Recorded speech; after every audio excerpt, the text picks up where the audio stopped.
안녕하세요. 네, 반갑습니다. 네, 여기는 이성주 선생님이 근무하시는 병원입니다. 이름이 뭐죠? 네, 푸른나무 내과 의원입니다. 네, 뱅뱅사거리에 있는데요. 이번에 그 코웨이 소송에 깊이 좀 관련되셨던 의사 선생님이시고 전편에서 PD 선생님이 계속 언급을 하셨어요. 아, 네. 감사합니다. 안 예고편. 보셨죠? 네, 아직 못 봐가지고 꼭 네. 보도록 하겠습니다. 나라에서 검사한 것도 니켈 수치가 나왔어요. 정수기에서. 아, 나왔다고요? 네, 나왔어요. 그리고 코웨이 자체에서 한 것도 나왔어요. 네, 근데 판사가 근데 왜 이 정도 수치는 뭐 안 나왔다고 볼 수 있다 이런 식으로 넘어갔거든요. 안 나왔다고 볼 수 있는 게 아니라, 그러니까 여기서 관건이 사실은 인체에 영향을 미칠 만한 수치냐 아니냐가 핵심인데.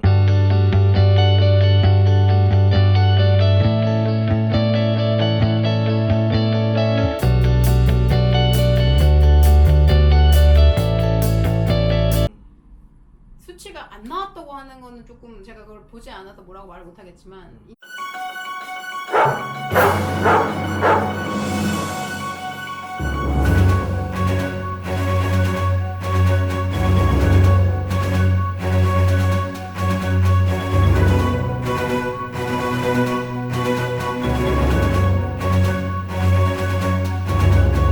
인체에 영향을 미칠 정도는 아니다라고 말씀을 하셨을 것 같은데, 근데 이게 인체에 영향을 미칠 정도냐 아니냐는 사실은 이게 사실은 제일 핵심, 어떻게 보면은 논쟁의 포인트거든요.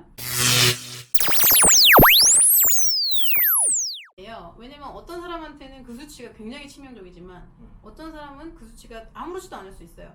근데 그 수치만 가지고 아무렇지도 않게 된다라고 말하는 게 사실은 문제가 있거든요. 어린아이와 임산부 노약자들은 똑같은 양을 먹어도 훨씬 영향을 많이 받아요.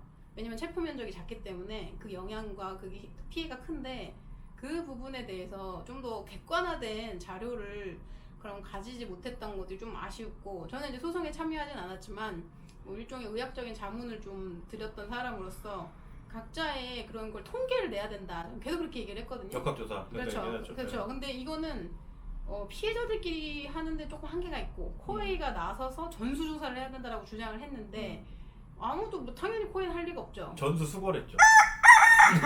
증거 인멸했어요. 그랬어요.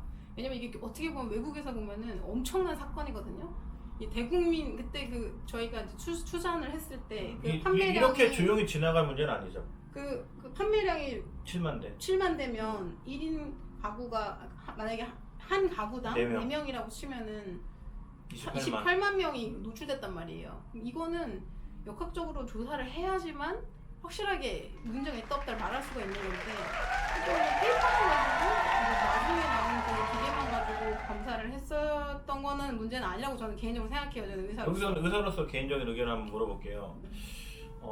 그 어떤 분이 계신데 그 기간 아이들이 그 정수기를 사용한 기간에 굉장히 많이 아프다가 어떻게 됐냐면 뇌수막염으로 죽었어요.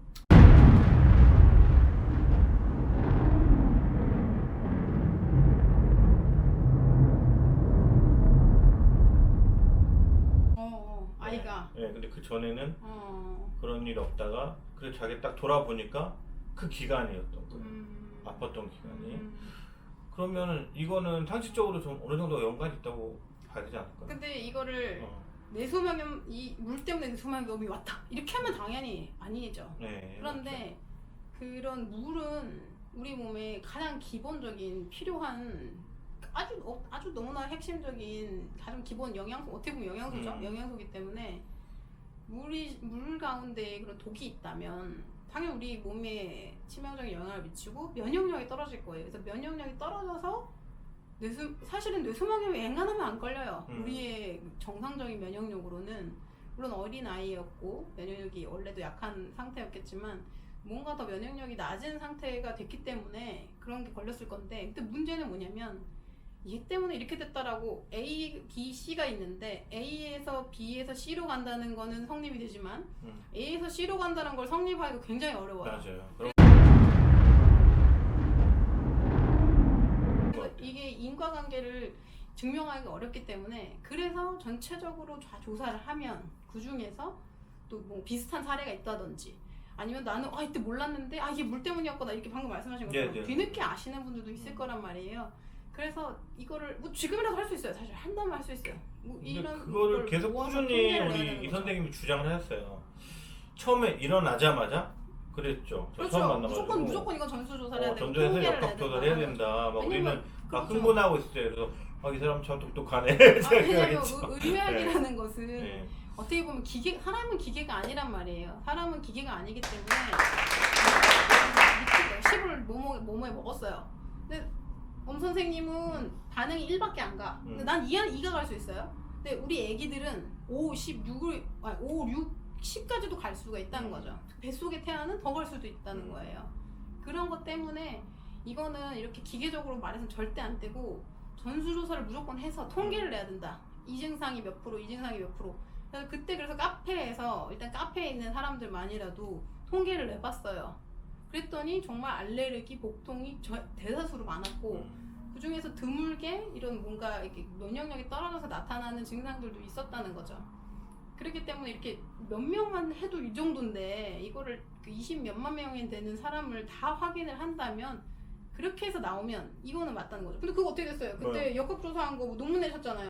그쪽에 그때 녹색병원? 그거 어떻게 됐어요? 결론이 어떻게 나왔어요? 녹색병원 아니면 저기 뭐 임 교수님? 그때 그래서 그 결론적으로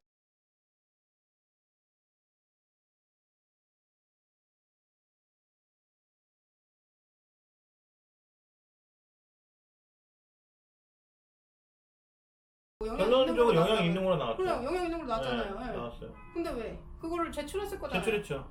재판에 제출했을 거잖아요. 네. 판사가 막으면 끝나는 거예요. 변호사님 바꿀 사람 변호사를 좀 바꾸세요. 좀 더 잘하는 사람 변호사를 바꾸시라고. 저기 쟤는 엄청 비싼 변호사 비싼 변호사를 쓰잖아. 그래요. 돈이 없잖아. 돈이 없어. 17만 모으면 되잖아요. 사람들이 많으니까. 그리고 뭔가 모금을 하세요. 차라리 무슨 귀금할 때 펀드를 조성한다든지 뭐 후원을 한다든지. 선생님이 좀 많이 그 방향성 많이 잡아주셨던 것 같고요. 그리고 여러 의사 선생님들 소개시켜 주셨고 정말 많이 애써 주셨어요. 도움이 되었다니까. 네네. 근데 굳이 그렇게 안 나는 오지랖이 넓었어요. 네. 되게 한가하셨나 봐요. 아니 뭐 굳이 오지랖을 부린 이유는 근데 또 감정이 복받쳐 오르네. 제가 피해자 카페를 이제 그냥 그때도 흥분을 많이 하셨던 것 같아요. 발끈하는 마음에서 들어갔는데 왜냐면 저희 딸이 아토피가 되게 심한데 좀 더 심해졌던 것 같은 거예요. 그 물을 마시면서. 부모 입장이랑 똑같은 것 같아요. 그렇죠. 그래서 나도 우리 애들 들어갔죠. 때문에 진짜 열이 받더라고. 그렇죠. 이제 애기 나는 뭐 증상이 없으니까 저는 그렇게 나도 크게 배가 좀 못 많이 느꼈으니까. 아팠는데 우리 애들이 맨날 배가 아프니까 이 그림 보니까 또 생각나요. 근데 이렇게 배가 그래서 아파. 이제 저는 이제 의사니까 논문을 찾아봤어요. 니켈에 관련된 니켈 음용에 대한 관련 논문을 찾아보니까 일단은 거기서도 이제 피부에 뭐가 올라오는 걸 위주로 이제 논문이 나오더라고요. 그래서 그런 걸 이제 좀 정보를 제공해야 되겠다. 그래도 내가 의료인이니까 물론 저 말고도 쓰신 의사들이 계시긴 했겠죠. 그래서 피자 카페가 마침 만들어져 있더라고요. 그래서 들어갔는데 거기에 글을 올리신 분들 글을 보니까 제가 너무 놀란 거예요. 왜냐면 생각보다 너무 심한 분들이 많으신 거예요. 단순히 피부에 뭐가 올라오고 배가 아프고 설사한 정도가 아니라 뭐 자가 면역 질환이 생긴 분도 심지어 있었고 뭐 어쨌든 임산부 같은 경우 유산을 3번을 하셨다는 거예요. 그 1년 조금 넘는 기간 동안에 그 물을 마시는 동안. 유산한 분들이 많았어. 그렇게 유산이 사실 그렇게 습관성으로 막 잘도 되지 않거든요. 그 이상한 거예요. 그래서 이게 이상하다. 이거는 뭔가 좀 전체적으로 증상을 좀 확인을 모아서 사례들을 모아서 이것들을 이제 통계를 내야 된다. 이렇게 생각을 했던 거죠. 그리고 또 중요한 것은 제가 이제 그때 당시에 이제 새롭게 기존의 의학만이 아니라 기능의학적인 관점, 뭔가 환경의학적인 관점에 좀 관심을 갖고 있었던 또 때다 보니까 일종의 우리가 독소가 우리 몸에 들어왔을 때 이거의 독성 반응이 사람마다 다르다는 거예요. 왜냐면 이걸 처리할 수 있는 능력이 간의 능력이 다르고 심장의 능력이 다르고 그런 능력이 다르기 때문에 또 사람마다 다르고 그렇죠. 체질마다 다 다르고 사람의 나이에 따라 다르고 성별에 따라 다르기 때문에 기존에 갖고 있는 질환이 있는 분도 계실 수 있고 그래서 그게 다 사람마다 너무 다르기 때문에 어떤 사람한테 굉장히 치명적일 수도 있다는 거죠. 근데 이런 경우는 어떻게 보면은 약간 예외적인 경우가 있을 수 있기 때문에 하지만 그 사람들이 피해가 없는 건 아니잖아요. 아무리 그 사람의 몸이 특이하더라도 어떻든 해서는 안 될 일을 한 건 맞잖아요. 보통 니켈은 그쪽에 사용하지 않고 물을 직접 닿는 곳에 사용하진 않아요. 그러니까 니켈을 뭐 기존에 물을 쓰는 용기에 다 쓴다라고 이제 그쪽에서는 주장을 했지만 그거는 바깥쪽이죠. 물에 직접 닿지 않는 바깥쪽은 사용하지만 안은 사용하지 않아요. 그리고 그 니켈이 용해됐을 때 이게 이제 그냥 가루만 떨어진다고 주장을 했단 말이에요. 저쪽에서는. 근데 그렇지 않다는 것도 저희가 확인을 했어요. 실제로 물에서 용해가 됐고 그 용해된 니켈을 마시는 게 위험하다라고 돼 있었어요. 그거에 바로 더 치명적인 영향을 미칠 수 있다고 보는 거죠. 뭐 습관성 유산이라든지 좀 치명적인 병이 일어났던 동물의 경우는